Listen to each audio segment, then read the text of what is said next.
So very simple exercises that you can do, bass player exercises that you can do to help yourself warm up. I haven't experienced any joint or any, arthritis, carpal tunnel type of pain like that, which I've been hugely fortunate enough to be able to say that.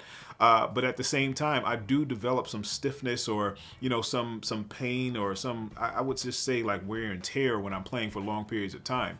So, you do get tired, you do get fatigued, but there's some exercises that I do to help that. I think this is really important for people that do have this problem, and I don't want to take for granted, the fact that I don't have the problem, but this will still help, and I still do this to this day.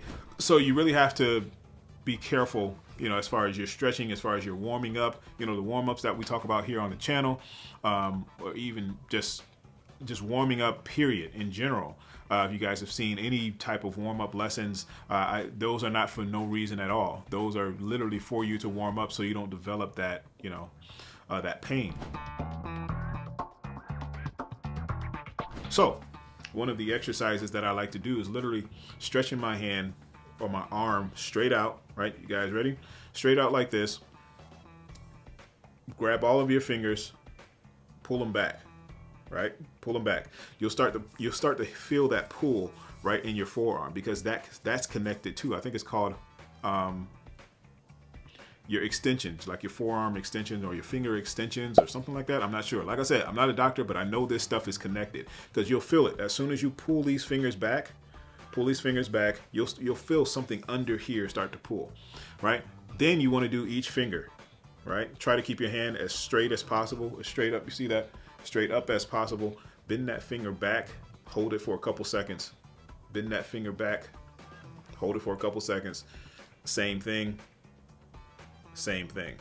You want to do your thumb too, don't forget about that. I know you probably see people do this kind of thing. It's almost the same thing. Doing this, stretching your, flipping your fingers back or bending them backwards. It's the same thing. You're just isolating this, right? So pulling that, and it'll pull from here. These are the muscles that you really need and that work when you're playing, especially here with your right hand or your picking hand. So you'll feel that muscle here in your forearm really start to tighten up, and if you lift weights or train or weight train or anything like that, you'll understand. If you ever trained your forearms, you understand why that's connected to your wrist and your hand. Okay.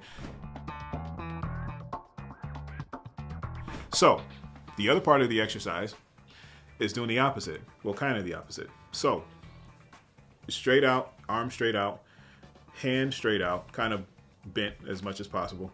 Now you want to take this part of your hand. Don't pull from here, because that really won't do anything too much. You want to press down here and bend it backwards. Bend it towards you. Push it towards you. Now, if you do that, you'll feel all of this and that muscle in that forearm. You'll feel that muscle in that forearm pull, right? And those are the muscles that you use to play. So actually, if you do that, I wish I had a short sleeve shirt on so you guys could see. If you do that, do you see that muscle moving? You have to use this whole entire thing. It's a lot more to it than actually what you see. It's not just fingers working. This forearm, I don't know if you guys can see that through the camera. That looks kind of creepy, right? You see that muscle working. The muscle working.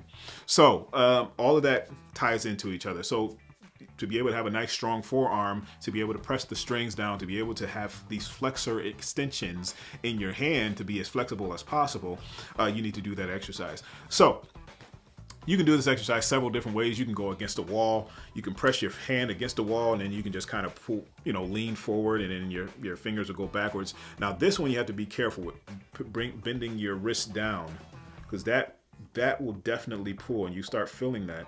And the weirdest thing is, like, my tricep here is, every time I do that, I'm not trying to move my tricep, but all of that stuff is connected. All of it is connected.